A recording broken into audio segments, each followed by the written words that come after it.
I run a diner that has abandoned railroad tracks behind it. The steam engines get hungry at night. I own a diner in the deep hills of Redacted.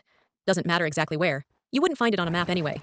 The only folks who come through are truckers, loggers, and the rare lost tourist who swears GPS sent them here by mistake. Behind the diner runs an old railroad line, supposedly decommissioned back in the 70s. Rusted signs say railroad property.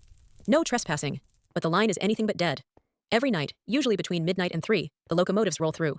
Steam engines, black iron monsters that hiss like they're breathing. They don't whistle, they don't announce themselves. They just arrive. Always slow, like they're stalking prey. There's a shed behind my diner, big and red, with siding that branches off the main line. The tracks lead straight inside it. When I bought the place 15 years ago, the realtor told me, "Don't mess with the shed. Don't go in it. Just keep it there." I thought he was joking, or maybe it was just some local superstition. He wasn't. The first time I heard it, I was closing up, mopping the floors.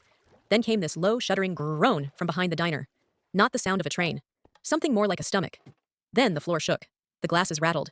I went outside and saw one of those engines idling by the shed, steam leaking from its seams, the front end tilted slightly toward the door like a hound at the back porch. I don't know why I did it, but I brought out one of the leftover pies, still hot, and left it by the tracks. The engine hissed, let out a long, slow shh, and rolled into the shed. The pie was gone in the morning, plate and all. That became the routine. Whenever they come, I feed them. Sometimes pies, sometimes meatloaf, sometimes raw cuts I order special, things I don't even serve in the diner. They're not picky, but they need a lot.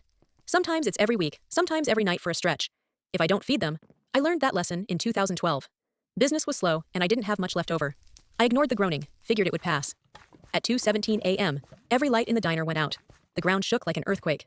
By the time I ran out back, one of the engines had rammed itself halfway out of the shed, boiler glowing red like a furnace, steel shrieking as it pressed against the door. That sound?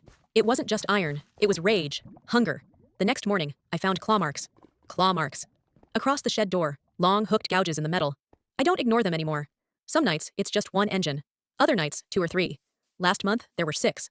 All lined up, smoke curling, waiting their turn to slide into the shed. The shed is too small to hold them all, but they don't seem to care. It's not about space, it's about feeding time. All I can do is cook, feed them, and pray they never run out of patience. If you're ever driving deep in the hills and stumble on a lonely diner with no name, no signs, just the smell of fresh pie, keep driving, don't stop, don't look at the shed. And for the love of God, don't listen if the locomotives call your name.